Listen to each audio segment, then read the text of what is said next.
According to standards, too much foundation settlement is over 1 inch in 20 feet. Excessive foundation settlement can be attributed to a couple different mitigating circumstances, such as builder quality, builder materials, water, lay of land, if you will, and overall maintenance of property.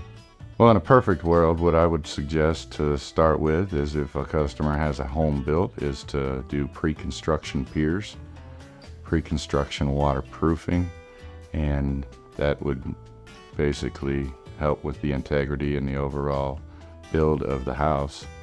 However, it's not till later down the road where you necessarily find that people cut corners. And when you cut corners, that's when I show up. Some of those cut corners would be tensile strength of the concrete.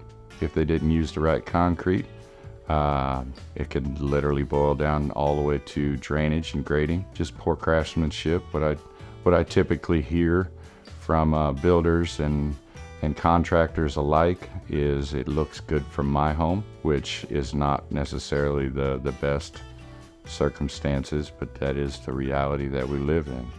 Reveal lines. What a good one is and this is where I tell customers, 8 out of 10 times I can see it driving down the road, and it's more or less, it's not something, unless you're trained, that you would necessarily recognize. But you look at reveal lines, and those could be your thresholds. They could be your reveal lines where your door meets the trim. It could be the way that a window sits in a frame. Stuff like that is definitely your first signs. Rule of thumb is mortar, concrete, stucco, all crack. So when you've reached that point, you're there. So there is no in between.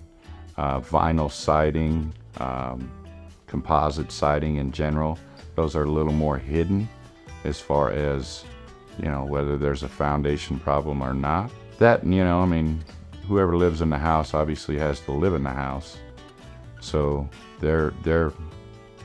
they notice things, and if things that they notice are getting larger or even smaller in some instances, it could be a sign of settlement.